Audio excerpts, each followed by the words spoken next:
In a world where hustle culture collides with wellness mornings and workplace demands keep evolving, how do we stay sharp without burning out?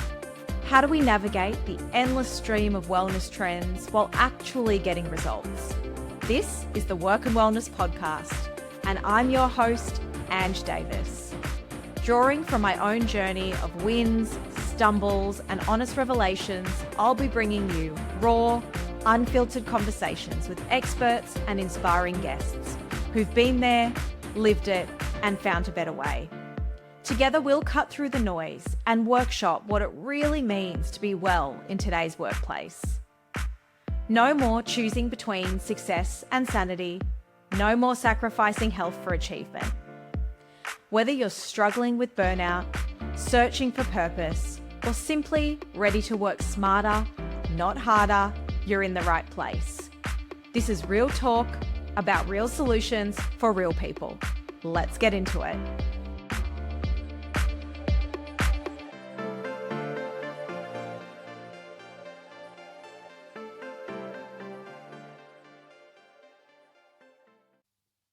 Hello, friends. Welcome to the show. Today, I am so excited to welcome Abbey Naylor to the show. Abbey is the founder of Bold Mood, a personal brand and LinkedIn consultancy that helps founders and professionals build a presence focused on clarity, connection, and conversion.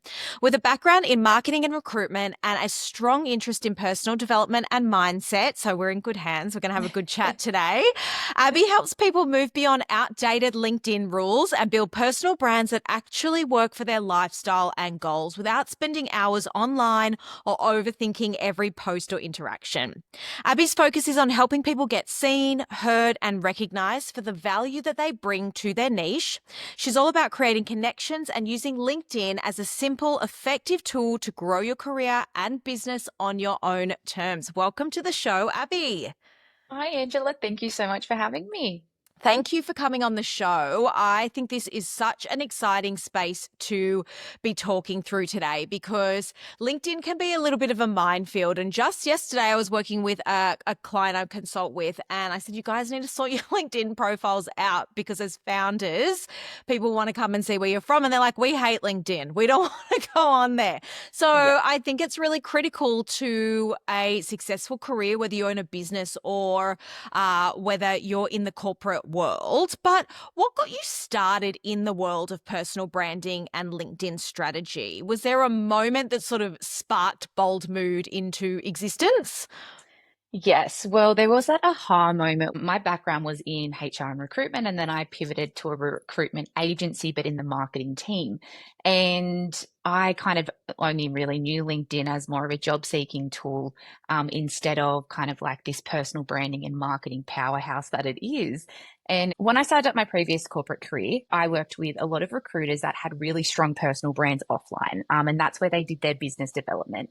However, when it came to COVID and they couldn't go and do their BD offline, they had to do it online and transform their LinkedIn into building their personal brand instead of just using it as job seeking and finding candidates and clients. And so I worked really closely with the leadership team and then eventually the employees to help build their personal brands. And then the domino effect of that, of the candidates, the clients, the quality as well of opportunities that came for not just the individual, but for the business as well. And then I just had that aha moment and I'm like, okay, if I'm just helping a small group here, how many other people are struggling with this and just don't understand the power that LinkedIn has to create these business opportunities for their own careers, but also for their businesses? Yeah, I think it's so important, Abbey. There has definitely been a bit of a shift in the way LinkedIn is used. I actually started my corporate career in executive search many years ago, and it was literally used to search and find candidates. There was nothing that told you anything about the person other than their job history, basically like a CV online. Yes. And so I think it's certainly changed now. We're seeing a lot more personality on LinkedIn. We're seeing a lot more thought leadership posting and things like that. But you've worked with a lot of professionals, as you said, on LinkedIn. What's the biggest mindset shift that people need to make when it comes to showing up on LinkedIn? I think it comes to a lot of people perceive personal branding as just self-promotional and they're like, look at me kind of content, finding it quite like just selfish content kind of thing. But the mind shift that needs to happen is more around ideas promotion. And this originally came from Adam Grant. Mm, And it was all about flipping the script on taking you out of the picture and more showing up for your target audience or who do you want to help and creating content for them and adding value for them. And so that kind of just takes away that cringiness and that awkwardness. And so if you're showing up and have a purpose on there instead of just like, mm. oh, I went to this event and I've won this award and here's my job promotion that I've got. It just kind of like takes away that, yeah, ickiness, I guess you could say. Yeah, absolutely. And I think it's a good reframe, isn't it, between Yeah. that self-promotion and then also how you're serving your purpose or helping others for sure. I think LinkedIn can feel quite intimidating for a lot of people. That even I go on there and I think I've been on it my whole career and I'm just like, oh, there's so much stuff on here. What myths or outdated advice do you find yourself busting the most when your clients come to you? A lot of people do come to me and because they've had like similar to you and I, they've used LinkedIn very differently and Mm, they just think it's for CEO level men. You have to sound like a robot. I have a lot of people lately that are coming from other platforms that they've used like Instagram and Facebook and TikTok for a really long time. And they're starting to kind of realize that their target audience, the decision makers, are not on those platforms. They're yeah. not scrolling reels and TikToks and things like that. They're actually on LinkedIn. And I think when you have been building your personal brand and business on other platforms and then you make that shift, it's like, oh, like where do I start? It's a different strategy, it's a different algorithm, it's more rules that I've like got to learn. So then they kind of get in their head and they're like, oh, I just can't do that. It's too hard. Mm. And then they think, oh, well, I can't be myself on that platform because it's like really robot like and I have to talk really professionally on there. However, that is my mission in my business is to demystify what people actually think about this platform and just recognize that you have to be like authenticity and being yourself will get you further than thinking that you have to write like you're at university because that's what a Mm. lot of people kind of think that LinkedIn is. And yeah, it's far from that. It's about sharing your story and connecting with your audience and sharing your experiences and your expertise to help your target audience achieve XYZ.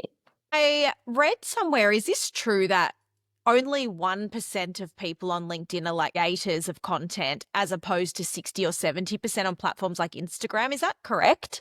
Correct. There's a lot of people, there's a billion people on the platform. However, only 1 to Wow. 2% are actually creating. So there's a lot of people consuming on there, but there's not a Mm. lot of people creating. And that's what I want to shift. I want to bring more people and creators and business owners and personal brands on the platform and make sure that they're aware of the power behind their personal brand on this platform. Like, for example, recently I've had people from the US reach out to me and say, hey, Abby, I really admired your work. We've been admiring it from afar. Like, we weren't even Mm. connected on LinkedIn.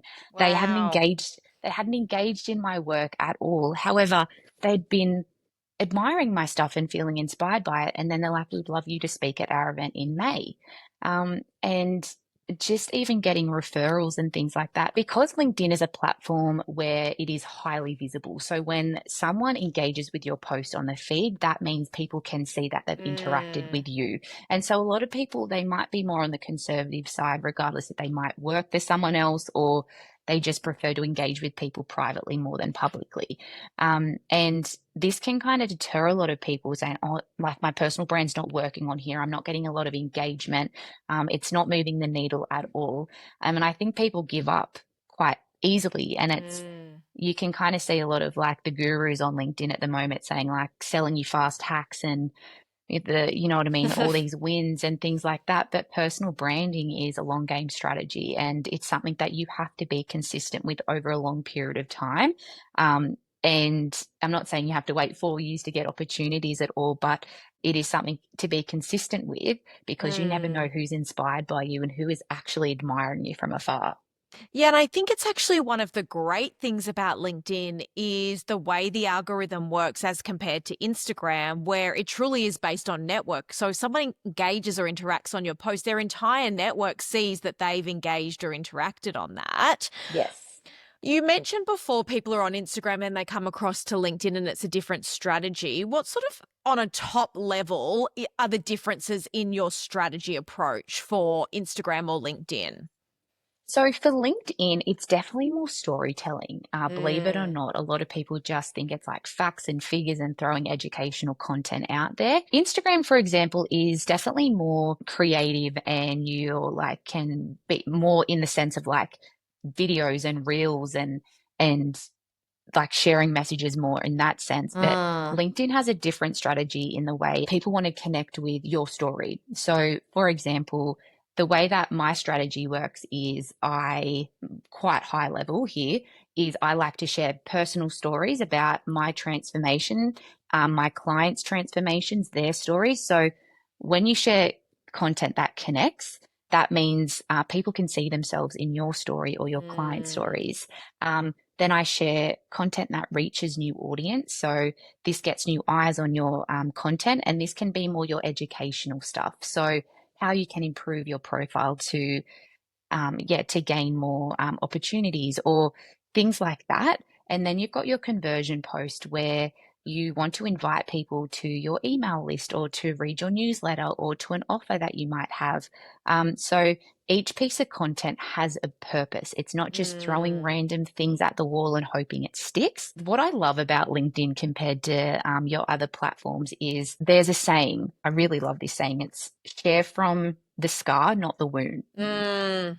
And what I love most about this is on other platforms, you can kind of, it falls into the people sharing certain stories that might be for engagement.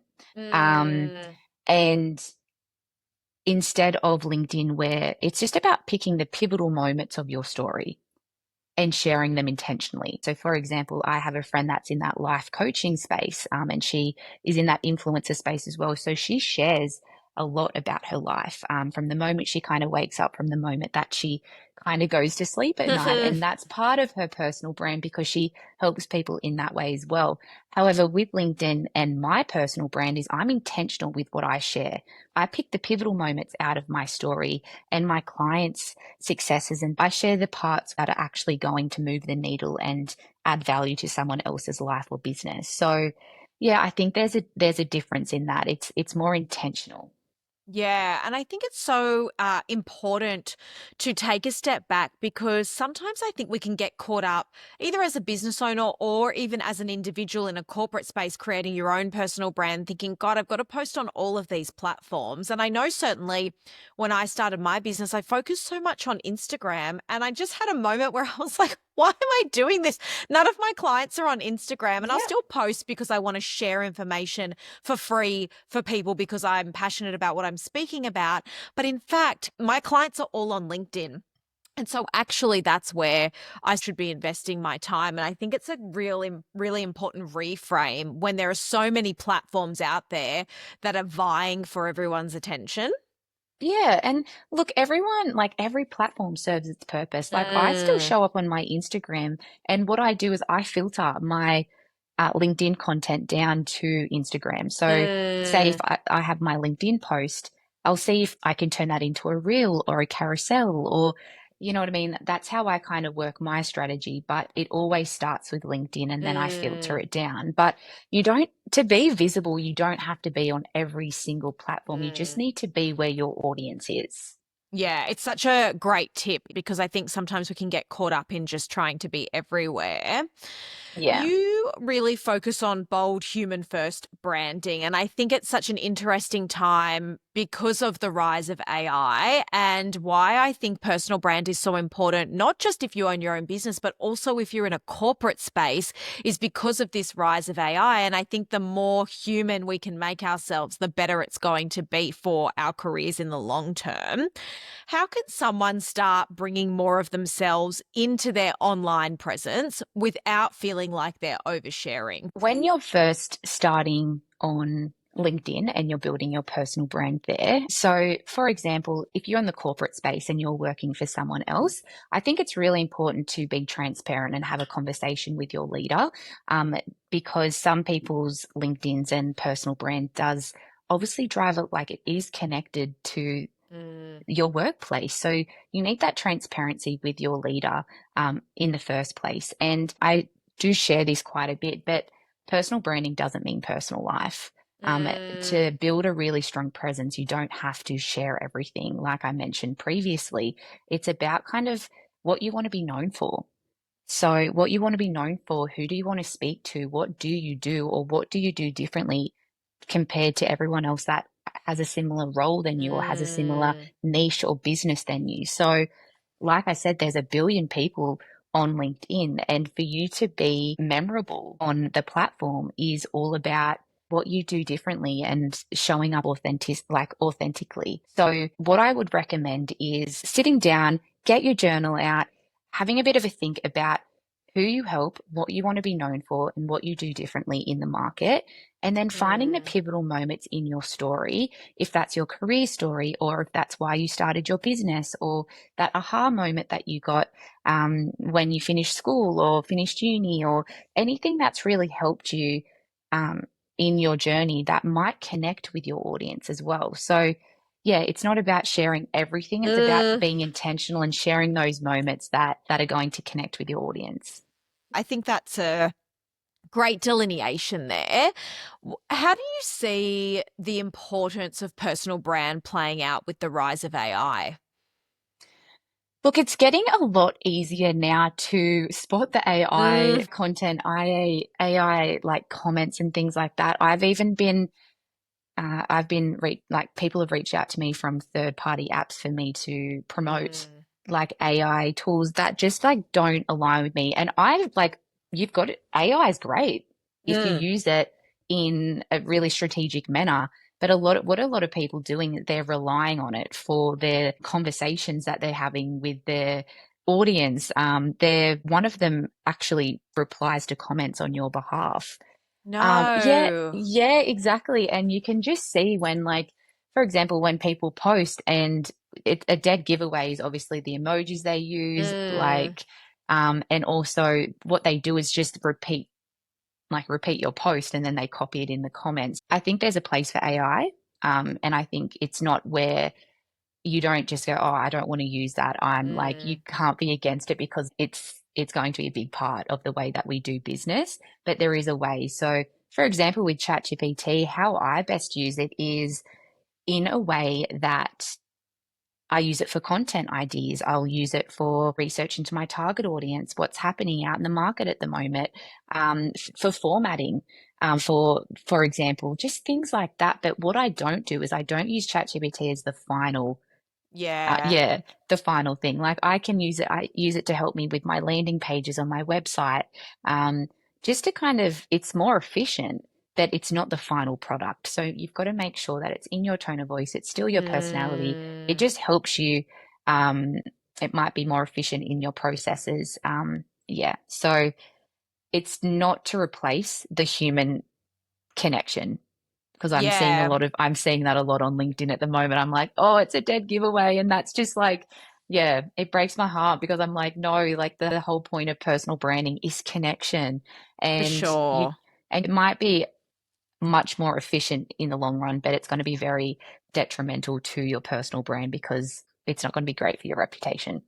Do you know what's so funny? I saw someone post actually something the other day saying with the rise of AI, they were doing a workshop on the importance of human connection and etc. and the importance of the human element. And the irony was the post was written through ChatGPT because you could see it's just the exact same Yes. words that it always comes out with, and the like the longer dashes and Yes, like all of those. leverage. Yes, Yeah. and whether it's this or this or the way that it does it. And I thought, my gosh, like you're literally writing a post about the importance of human connection in an AI-driven world, and the post has been written by AI. And I think that can Yeah. go a long way in actually harming your personal brand, like you Oh, said. absolutely. And I did a speaking event recently, and it was all on human skills or soft skills, as some people like to call it. And they they like one of the questions was like, what is a human skill that is really important in personal branding?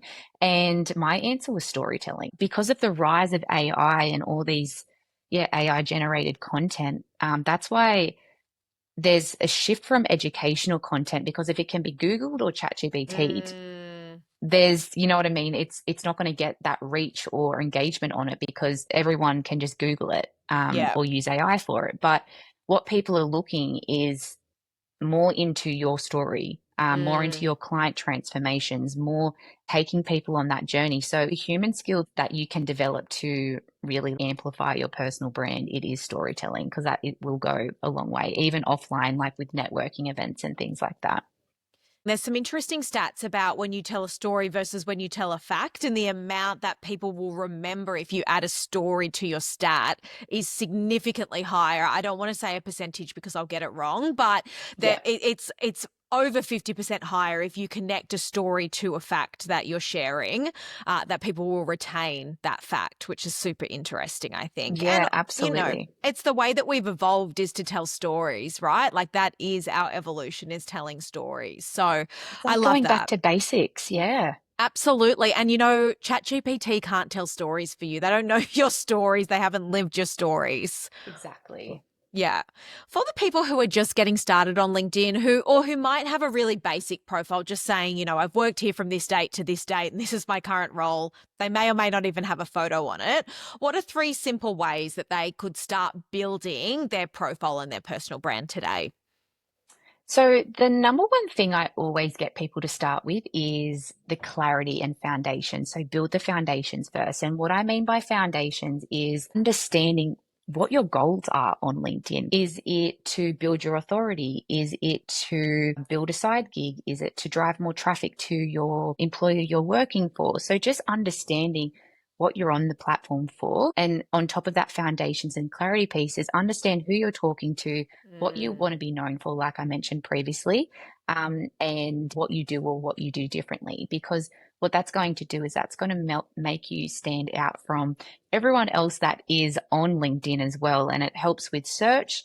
But if your messaging on your profile is consistent with the messaging that you're sharing with your content and mm, conversations that you're having, then the algorithm will really favor your content as well. So just being really clear on your message and who you are, who you want to help, and then optimizing your profile. So making sure that the top things that I would focus on is your banner. So that's prime real estate when someone lands on your mm, profile, making sure that that's optimized. And that could be depending on what your personal brand is, but normally what works really well is having like your mission statement there, mm, and as well as maybe a photo or a call to action if you want people to book a call with you or DM you or anything like that. Your headline is generally an I help statement. So I help do what and how is optional. And then pretty much any keywords that are going to help you become more searchable in on Google or on LinkedIn.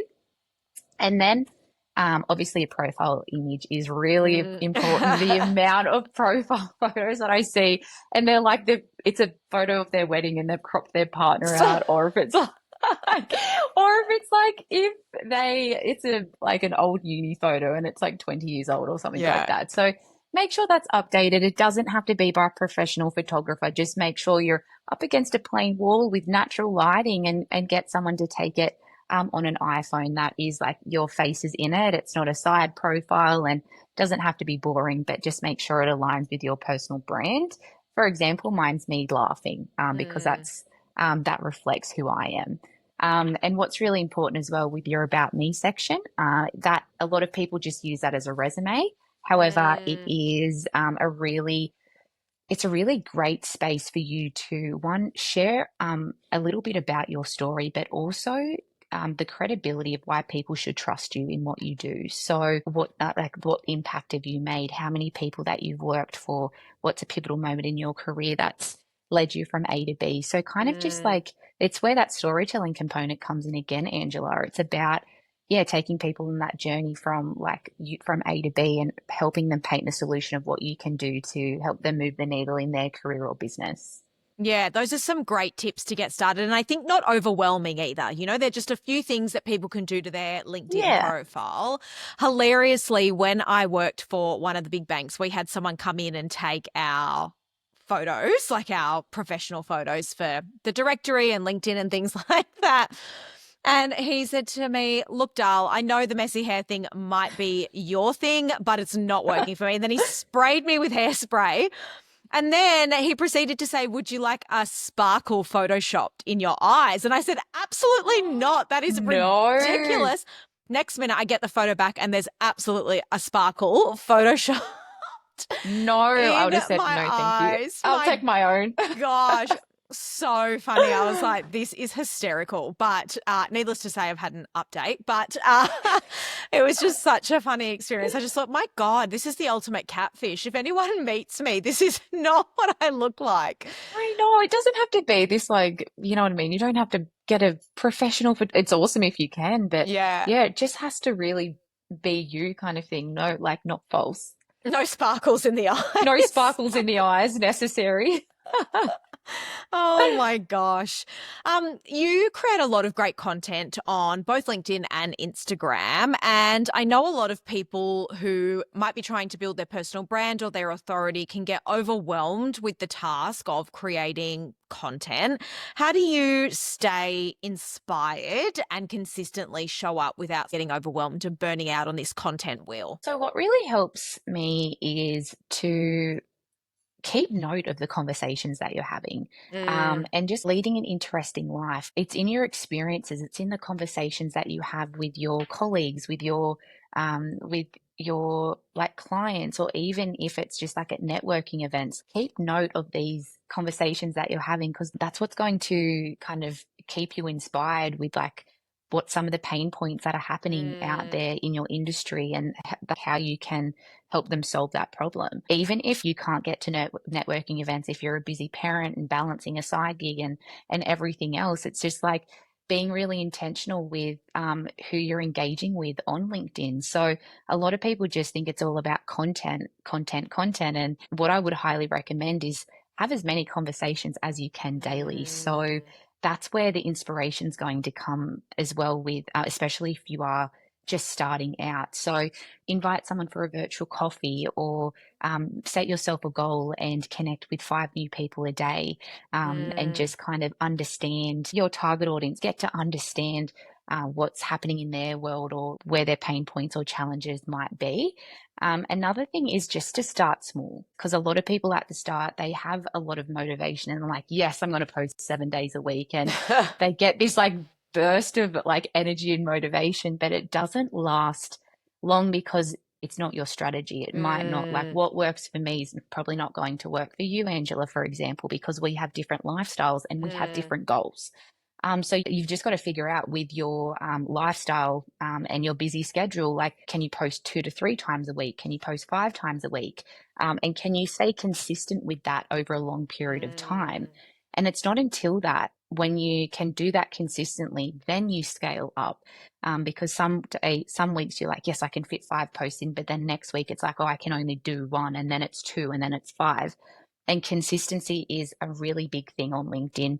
Not just with the consistency of your messaging, but the consistency of how you show up on the platform. So the conversations that you're having, and then also, yeah, the content that you are sharing. So if you're kind of sporadically just posting when you feel like it, the algorithm's just kind of going to demote that reach for you. So yeah, consistency is really important for you.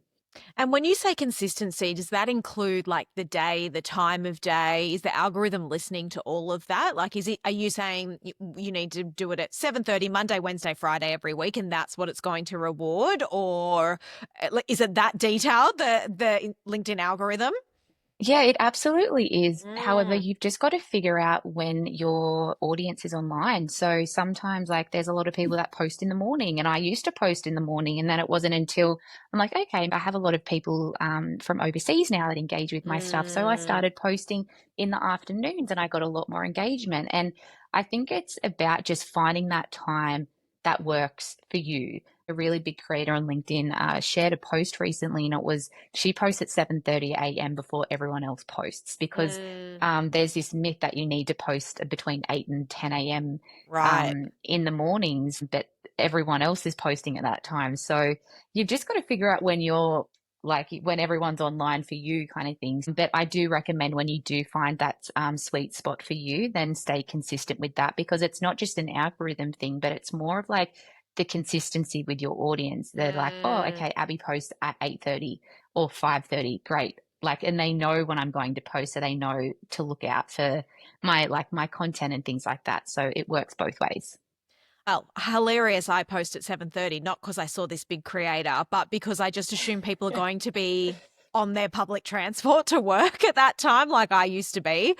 Something that I've also found some of the biggest times I get engagement are when I share, I suppose to your point, something that I'm doing personally, but then relate it back to my work. So an example is my husband and I are training for an ultra marathon at the moment. I feel like it's my entire personality because that's all we seem to have time to do. But it is, it's a lot of effort. Oh my God. But I'm posting lessons in training from an ultra marathon, but relating it back to mental health, well-being, leadership, the sorts of things that I work on. And I find that gets quite a lot of engagement because it's like you're bringing people along for the journey. It's something about yourself, but then also relating it back to what my area of expertise in my business is.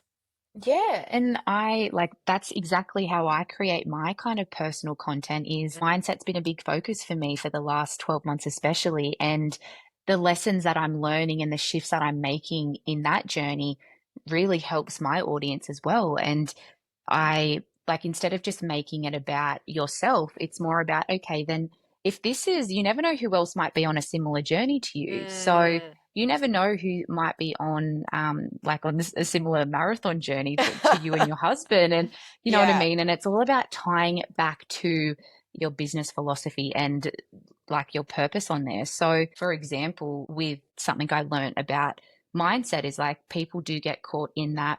Like a lot of people are really self aware and they get caught in that realization component and they don't actually take action to move and keep moving. So they're so self aware and like what their shadow or what the shift needs to be, but they're not actively or intentionally doing anything to change that. And then how that can uh, connect to my audience is a lot of people are showing up the same way as they did 2 years ago and they're expecting the same results on LinkedIn. However, just like anything, you have to stay agile with social media because it's always shifting. The algorithm's always changing, like strategies change, and you've got to keep up with that because if nothing changes, right? So if you're still using same strategies that worked 2 years ago, for example, and you're kind of getting frustrated because you're not trying something new. So that was an example of like how I kind of incorporated a personal lesson of me recently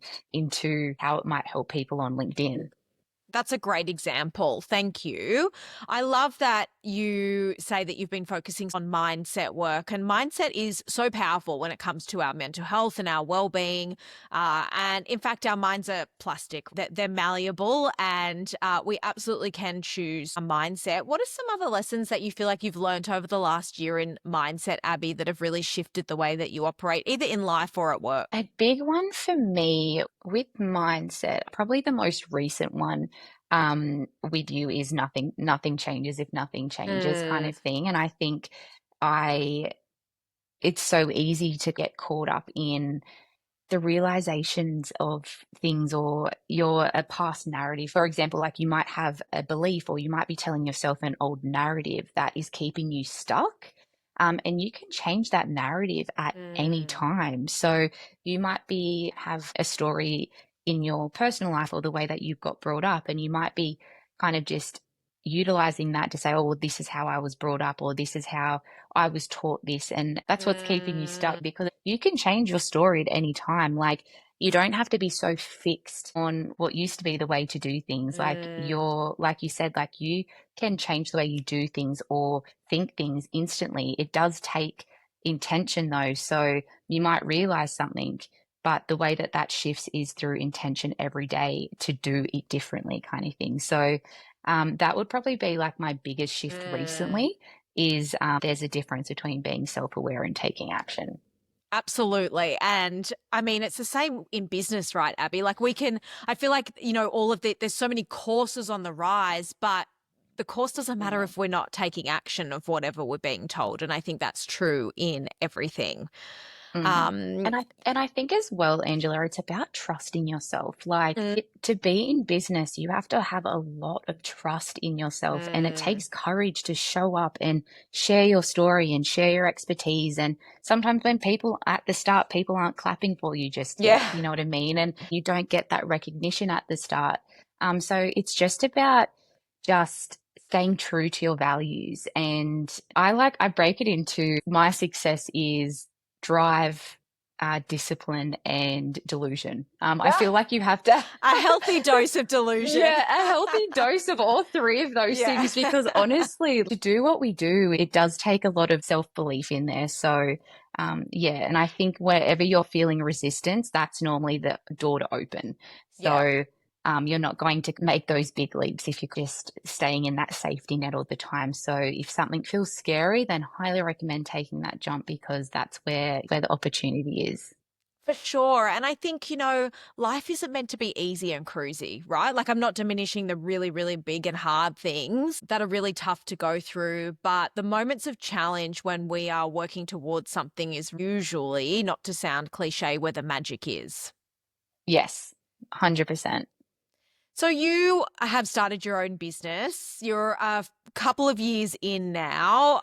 Anyone who runs their own business knows that it is usually 24/7 and a lot of work, and it can be a roller coaster. How do you take care of your own mental health and well-being through that journey, Abby? So exercise is a big one for me. Mm, What's really shifted for me, like in my 20s, it was all about 6 days a week. I have to go to the gym. And it was more like the I have to, not yes. the I get to, for example. So it was probably with the different mindset. But now it's just like, it's more about how I move my body and how it makes me feel. So it's Mm, more about like, okay, my body feels like going for a walk today. My body feels like Pilates today, and kind of syncing that with my business schedule is a really important one for me. What I've done recently, and I don't do this consistently, but journaling is a big one for me mm. as well, because I am a recovering overthinker. And what I mean by that is I can easily get caught up in all the different thoughts and ideas that come to me. And what I've learned is you can't believe everything you think. Mm, And it's better to get it out on paper, because what tends to happen is it's out of your head, and it kind of tends to make sense when you mm, kind of are just scribbling away. So, I normally do a reflection at the end of the week on a Sunday, like what's worked really well for me that week, what's like a challenge I've overcome, what's something that I want to improve for next week. And that actually helps me with content as well, because it mm. kind of just goes, oh, that actually relates to this. And then it kind of just like gets all my thoughts out. And then that's when I kind of, it can help me with my content for the next week. Yeah, I think those are really good ways to look after your well-being. Isn't it interesting how you shift the mindset of I have to work out to I get to and I want to, and this is the Yes. reason why, and really listening to ourselves. I was certainly in that 6 days a week running hit like a Yes. maniac, and I you think it's know, just the culture that we were brought up as well. yeah. Like in our 20s, I think it was all about like hit workouts and, you know what I mean, all the crazy yo-yo diets that were out Yeah. there. And it was just all, yeah, it was just more about appearance, not on the inside and how it kind of makes you feel. So I'm glad there's a big shift there. And I don't know if that just comes with age, because I hit 30 last year. Yeah. But it does feel nice to kind of be out of that awkward 20s kind of, yeah, culture. Absolutely. Well, I would turn 39 this year. I turned. I'm 40 next year, which is like wild to say. Yeah. But I thought you were like early 30s. oh, look, I'll take it, Abby. Thank you. Wow. But it's certainly, I think the older that I have gotten, the more, I do things for myself, whether it's my mindset or my body, rather than because I feel like I have to. And I think such a nice part of aging, you know, there's a lot of things that people speak negatively about aging, but I think it can be such a gift in that sense. I love what you said about journaling too. I actually, and I'm not consistent with it at all, but I do try and do it a few times a week, is morning pages. I wake up and just write an A4 page out. And similar to you, I'm an overthinker. I feel like my brain has so many thoughts and ideas and reflections, and that is so, so helpful for me, and something that I recommend to a lot of overachievers and high performers, because sometimes sitting in meditation can be very uncomfortable for people like that. Or like I am a person like that. And Yes. so writing feels like you're taking action, but you're still getting those benefits. So I think Yeah. that's a really, really cool tool. Well, I always found meditation really tricky for me as well because I'm like, oh, I'm bored. My brain's kind of like Yeah. going. It's not kind of like what the purpose is to kind of mellow you out a little bit. But what I found is my brain works really well with like short form kind of meditation, insight timer. I highly recommend Mm. that if you haven't heard of that, or anyone that's listening right now and they have a really busy brain, highly recommend, even if before you're going to bed at night, there's like literally 5 to 10 minute kind of breathwork things, or even meditation that can instantly Mm. just connect you to your mind and body. I don't know, have you heard of NLP before, Yes. Angela? Yeah. Yes, so I did NLP last year. I got my practitioner certificate, and what I learned was amazing, and it kind of just made sense because I was always in my 20s, I was always questioning, why am I like this? Why is my brain like this? Like, you know what I mean? It just functioned a lot differently to other people. And it was just really interesting how some people can get caught in a loop in their thoughts. Mm. And some people feel things, some people can listen. But yeah, I was definitely caught in, like, they call it an AD loop. And what's really helped me come out of that is definitely like meditation and connecting, doing breath work to connect my mind back to my body. So I'm not stuck up Mm. here all the time. So, yeah, Yeah. if you are an overthinker or you do get caught in a loop, I highly recommend doing 10 minutes a day. I think it's psychological breathing. Yeah. Yeah, that's a big one. Yeah, it can even I call them the Stanford breaths, or the physiological sigh, where you take two. Physiological, sorry. Yes. Yeah, where you take two inhales, two big inhales in quick succession, and then a long exhale can be really helpful to get back into your body. Or even as simple, and it sounds woo-woo, but there's so much science to back it up, is taking your shoes off and grounding. Just putting your Yes. feet into the grass or on some sort of natural substance can be a great way to get back into your body if you're an overthinker. I do that Um, every morning, actually. do I forgot to mention you? that. Yes, That's because great. I make my coffee, and my morning routine. I literally just put my feet on the grass, and it makes you think of your senses, because normally what people do Mm. is like they're attached to their phone, they wake up, they roll out of bed kind of thing, and they just get going on the day. But what it kind of has taught me is like that's just like 5 minutes of your day where you can kind of Mm. hear something, see something, and just focus on your senses. Yeah, absolutely. And then you're also getting sunlight in your eyes, which is amazing to wake you up. And that's so good. I Definitely. love that you do that. That's a great tip. I would love to leave today, Abby. You've given so many great insights, and I think people will be able to really take some practical tips out of this. But looking ahead, how do you foresee the landscape of personal branding evolving, especially on platforms like LinkedIn as we progress and as AI grows?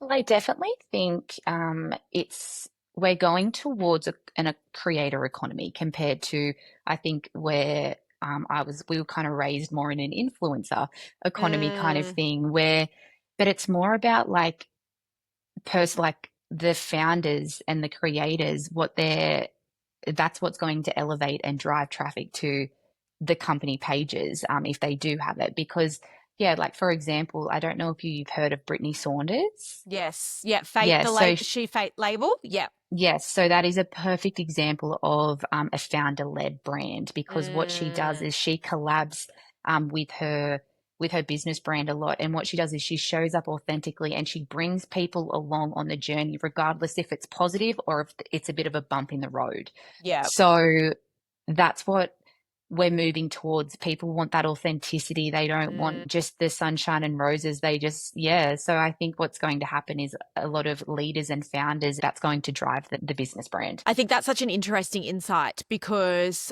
I agree. I think for brands or product-based businesses or things like that, no longer can you just stand on your brand anymore. People want to know the people behind the brand. So even if that's the employees behind your brand as well, I'd imagine, you know, if you're a big business, I think back to my time in banking, people don't want to sort of hear what the bank has to say. People want to hear what your team and your staff and the people on the ground have to say as well. Oh, exactly. Like employer advocacy is a big one. And when I was in my corporate career, that it was a massive focus. And I think their company LinkedIn started at 6,000, and when I left, it was at 23,000. Wow. Because what happened is they obviously had me behind the company brand, but they also had me helping with building and putting a focus on the personal brands as well, and driving traffic, not just for their personal, like for their careers, but also that was helping drive traffic to the company page as well. So yeah, just from the corporate sense, if you're an employer, I highly recommend not just focusing on your leaders, but teaching your employees on the importance of having a personal brand. Yeah, absolutely. That's such a great tip. Is there one last piece of advice that you'd like to leave anyone with, Abby, whether it's a mindset tip or something for their personal brand or LinkedIn? I highly recommend just making a start, because a lot of people they get caught in that perfection mode, and they're like, oh, I just need to tweak this, and I just need to tweak my offer. I just need to tweak my website.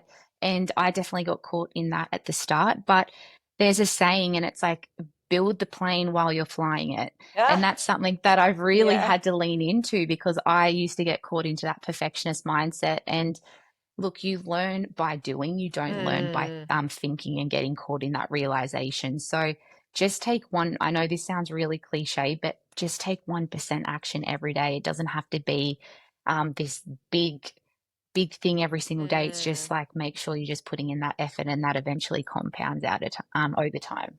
Thank you so much. It's a great tip to leave us on, and you've given everyone so many practical tools to build their personal brand through LinkedIn today, and some really cool mindset tips, which was a nice little, I think, surprise added bonus in there. So thank you for your time, Abby. I really appreciate it. Thank you so much, Angela. It's been a pleasure. Thanks for joining me on Work and Wellness.